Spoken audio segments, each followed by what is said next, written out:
Bom dia, queridos alunos do nono ano. Estamos na nossa aula de gramática de hoje, quarta-feira, com o tema Estrutura das palavras.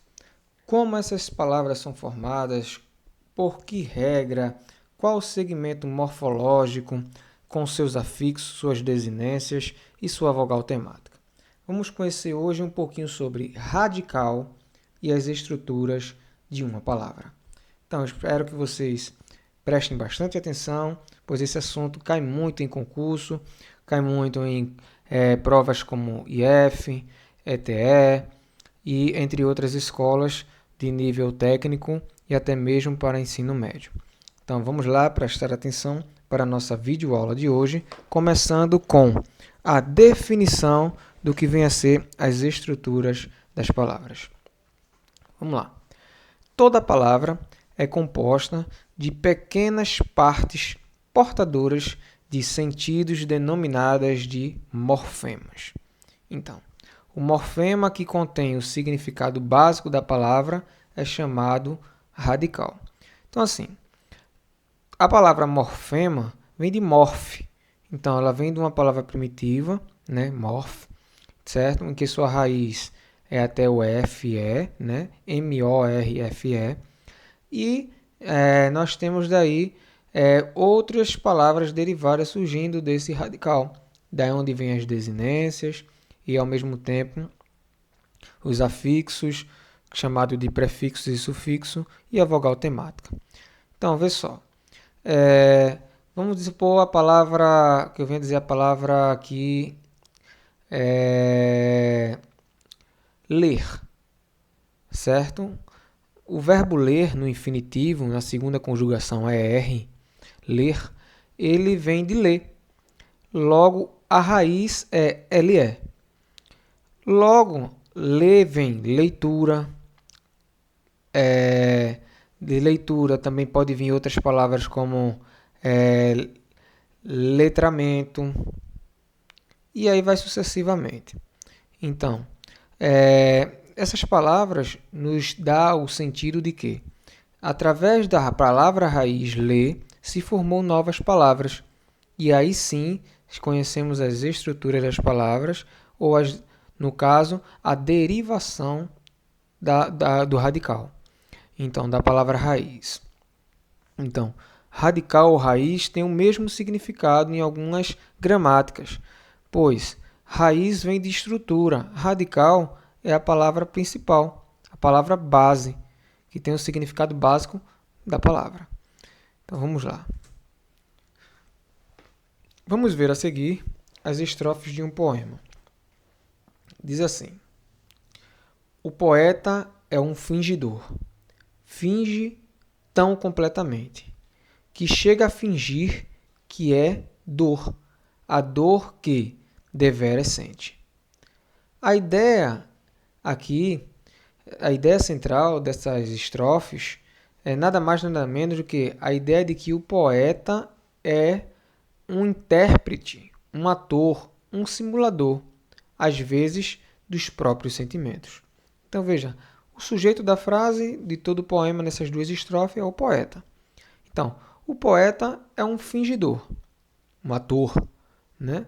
Finge tão completamente, um intérprete, que chega a fingir que é dor, novamente ator, simulador, a dor que deveras sente.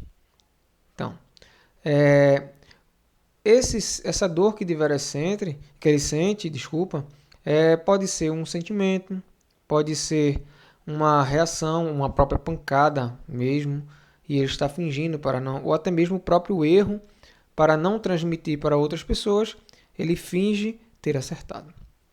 Então, isso aí é a interpretação poética, né, de textos que nos dá a entender um pouco do que vem a ser, no caso desse poema aí, o sujeito, e de tanto fingidor, finge, fingir. Bom, observe a escrita das palavras fingidor, finge e fingir. O que elas têm em comum? Vamos pensar um pouco. Fingidor, finge, fingir. Se vocês perceberem, todas elas vem de um radical. Então, fingir, o verbo no infinitivo, na terceira conjugação, né? IR, finge, fingidor. Então, vamos ver o radical aqui. Finge, fingir, finge, fingidor. Todos três têm F, olha elas aqui embaixo. F, todas três têm I, tem N e tem G. Então, a quinta letra ela muda, certo? Se ela muda a quinta letra, então o meu radical é do F até o G. Então, finge é o meu radical. O I é a vogal temática. Olha, a vogal temática que nós iremos ver mais na frente. E dor é a minha desinência, certo? Então, é um pouco complexo, mas se vocês tiverem paciência e identificarem que quando a palavra derivada ela tem o mesmo radical, então eu já separo o radical. A palavra que se repete em todas elas é o meu radical. Depois vem vogal temática e as desinências que nós iremos aprender agora.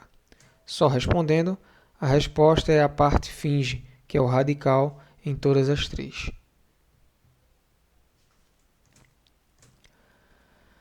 Bom, a parte que se repete nas palavras fingidor, finge e fingir contém o significado básico da palavra e também sua parte principal. Então vamos lá. Finge, morfema, que é a palavra inteira, tá?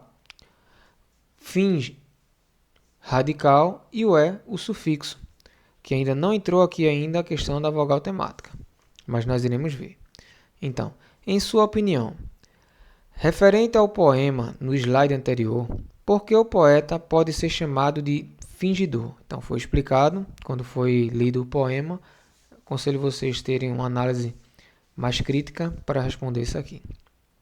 Segundo, de acordo com essas estrofes, o poeta pode expressar apenas seus sentimentos ou tanto seus sentimentos quanto de outros ou outras pessoas. Então, você vai marcar a alternativa que melhor corresponde aqui. Continuando. Prefixo e sufixo, que nós vimos já uma parte dele ali. Há morfemas que aparecem antes do radical e há morfemas que aparecem depois do radical. Então, vamos conhecer aqui um pouco. Remontar e montável. Todos têm M, tem O, tem N, tem T. Mas o A aqui é diferente. Ó. Um tem um acento agudo e o outro não tem. Então, o meu radical é monte. Então, se o meu radical é monte, se vem uma palavra antes do radical, eu tenho um prefixo. Se vem depois do radical uma palavra, eu tenho um sufixo. Então, primeira coisa para saber de prefixo e sufixo é achar a palavra raiz, que é o radical. Se vem alguma palavra antes do radical, prefixo. Prefixo. Se vem depois do radical, sufixo. Os morfemas que se juntam a um radical recebem o nome de afixo. Então, o prefixo e o sufixo junto do radical, nós temos o afixo. Os afixos que aparecem antes do radical são chamados de prefixos. E os que aparecem depois do radical são chamados de sufixo. Desinências. Há morfemas que se juntam ao radical para indicar a flexão das palavras. Nos substantivos abaixo, os morfemas a, i, os indicam respectivamente o gênero e o número da palavra. Então, por exemplo, menina, então menin é o radical, na é a desinência, no caso que está flexionando para o gênero feminino. Menina, se fosse o, gênero masculino. E no caso de meninos, certo? Menin continua sendo radical. Os é a desinência de plural, quantidade, de número. Então, mais de um. Então, Vamos lá. Temos aqui a palavra fala-se, certo? Falássemos, vamos dizer assim. A palavra fala é o radical. SSE, fala-se. Desinência temporal do modo subjuntivo, que ele expressa uma dúvida, certo?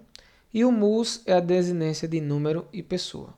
Se eu dissesse fala-se, eu tenho a desinência temporal de modo subjuntivo no singular. Mas falássemos, eu tenho uma desinência também de número e pessoas no plural, porque não só é uma pessoa falando, é mais de uma. Então, os elementos que se juntam ao fim das palavras para marcar suas flexões são chamados de desinência. E existem duas, a nominal e a verbal. A desinência nominal envolve substantivos e adjetivos, e indicam a flexão de número e gênero da palavra. Já a desinência verbal, de verbos, indica a flexão de número e pessoa. Por exemplo, desinência de número e pessoa.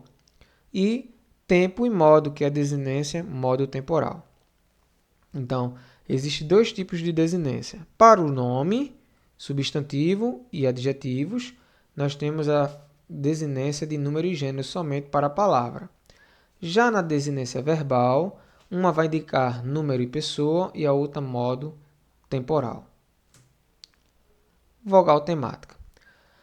A vogal que possui a função de ligar o radical às desinências é chamada de vogal temática. Então, ela é o meio termo, ela vai estar entre o radical e a desinência. Então, por exemplo, montável. O verbo é monte, o radical do que diga monte. A, com acento agudo, é a vogal temática. E vel é o sufixo, certo? Então, aí nós temos nada mais, nada menos do que a vogal temática separando o radical do sufixo, ou melhor, está unificando o radical e o sufixo para formar a palavra montável. Observação. Nos verbos, a vogal temática indica a conjugação. Então, nós temos aqui o verbo contar na primeira conjugação, o verbo correr na segunda e o verbo subir na terceira. Então, eu vou encontrar o radical, conte, cor e sub. A primeira vogal que aparece depois do radical, vogal temática, e a sua conjugação, a R, R e R. É até mais fácil. Exercícios no caderno. Terceira questão. Como é classificado o morfema da palavra despreparado? E explica. Então, você vai encontrar um morfema, que nós vimos lá no começo, que é a separação de radical e seus afixos, certo? E vai explicar como é que você vai encontrar o morfema da palavra despreparado. Esse morfema altera o sentido da palavra? Se sim, explique por quê. Se não, também explique por quê.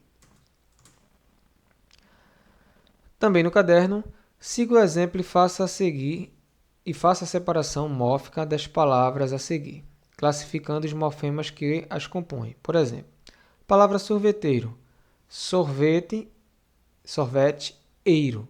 Então, você separou o radical dos seus afixos, né? Depois você vai fazer radical, sorvete, eiro, sufixo ou prefixo. Aí você vai fazer, seguindo esse exemplo aqui, você vai fazer para a letra A, B, C, D e E. A mesma sequência. Só que usando essas palavras aqui. Sétimo, reescreva as frases a seguir, substituindo as expressões e destaques das palavras que sejam formadas por prefixos ou sufixos e apresentam o mesmo sentido. Então, ele não estava feliz. Então, você vai botar aqui ele, aí vai trocar essa frase por um radical que tenha prefixo ou sufixo que resuma tudo isso aqui. Mesma coisa para a letra B e mesma coisa para a letra C. Foi à oficina de bicicleta. Então, que palavra seria para substituir todas essa frase em destaque aí? Então, vamos supor que eu use assim, foi A cafeteria. Fui tomar café. Fui à cafeteria. Então, resumindo, é o exemplo que vocês vão trocar aí essas palavras grifadas por uma palavra que resuma todas elas com prefixo ou sufixo, ou pode ter as duas. Bom, finalizando a aula de hoje, envie as fotos das atividades de vocês, lembrando que deve constar com o cabeçalho completo, né? A data da aula de hoje e respostas de caneta azul ou preta, além das perguntas também. Bom dia para todos e até a próxima videoaula do professor Silvio Cavalcante.